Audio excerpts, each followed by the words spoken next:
When schools come to us to inquire about behaviour management, they are looking to tick many boxes. But when we bore down into it, they are mostly looking for four main things. Number one, they're looking for simple strategies to set limits on students' disruptive behaviour as it's occurring. Secondly, they want skills that teachers can easily learn to help students to develop self-regulation. Thirdly, they want more time teaching to improve learning outcomes in their students. And finally, to lessen stress caused to teachers by student behaviour. We believe 1, 2, 3 Magic and emotion coaching can provide these things.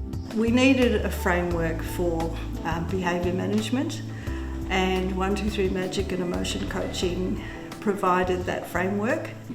And we knew that we had to do a lot more work on helping the children regulate their own behaviour rather than the responsibility being just with the teacher to regulate other people's behaviour. We knew that that was a recipe for burnout. I think we were at a point in time where we were finding, and I think incrementally over the last 10-15 years in education, I think we've seen the time that we lose from education resolving conflicts and solving social situations when children don't have the skills to solve them themselves. The Grattan Institute recently published the report Engaging Students, Creating Classrooms that Improve Learning. It found that very stressed teachers can fall into bad habits, snapping at disengaged students and making aggressive or sarcastic comments to poorly behaved students. Everyone loses.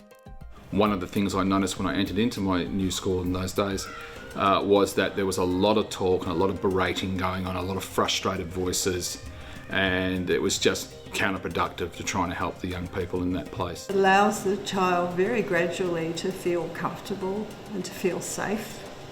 So there's nothing about 1, 2, 3 Magic and emotion coaching that actually puts down a child or makes them feel less safe or more vulnerable. A 2014 South Australian report found that about 30% of teachers are very stressed by managing student behaviour, which rises to 40% for those in lower SES schools. The report calls for teachers to be given better information about what strategies work best in the classroom. You work it out based on the children in your classroom and what their needs are and what you need to do to help them regulate their own behaviour. When it comes to the emotion coaching, perseverance and the building of the relationship, that's what the emotion coaching is about. That will eventually win through. And we certainly have children who need a lot of that.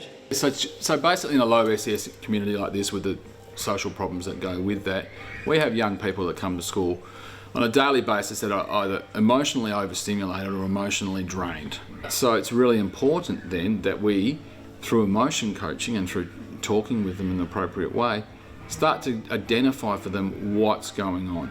Another finding in the Grattan Institute report was that there appears to be a tipping point at which disruptive behaviour starts to seriously eat into teaching time.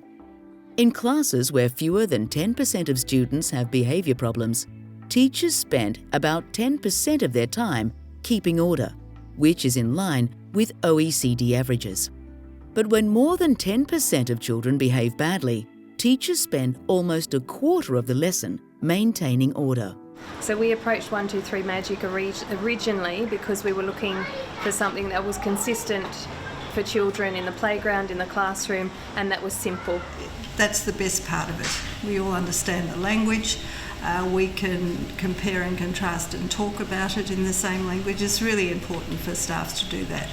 We found here in our context where we've got about a third girls and two-third boys, that our boys were just needing consistency. They were needing teachers in all subject areas or learning areas to be dealing with any behavioural issues in exactly the same way. Introduced in conjunction with our social emotional program, so it links in quite tightly with that. We don't have children starting a new year and trying to establish for themselves new rules, new norms for the teacher that they've got.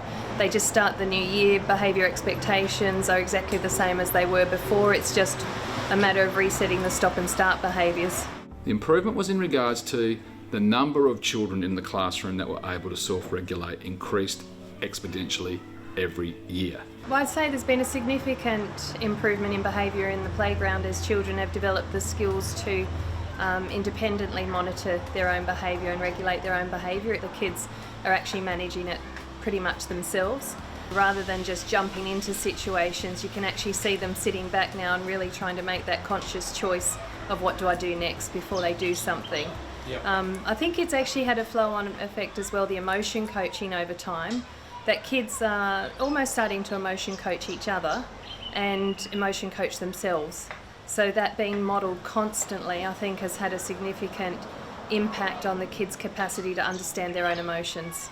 That was one of the major advantages we saw in it, in that initial implementation, was for the first time kids saw themselves on equal par and equal footing. It was just that stop and think. There was no judgment attached. I think our parents have seen a change in the kids' behaviour as well, so I think they recognise the benefits of having a consistent program in place. When you start to use a process like 1, 2, 3 Magic and emotion coaching, which is safe for children, parents appreciate it. They don't send their children to school to be shouted at or berated or reprimanded or so on. They want their children to be nurtured and grown. So when you implement programs like this, you're attending to those things that parents actually really want, I believe. For the teachers as well, if you talk to them, they would say it's far less tiring than what they were doing previously, because they're not sitting down and negotiating and discussing every single issue. They would say that they're not getting into potentially as many battles with kids. I think it actually avoids getting bogged down in little things that really sometimes we just need to let go.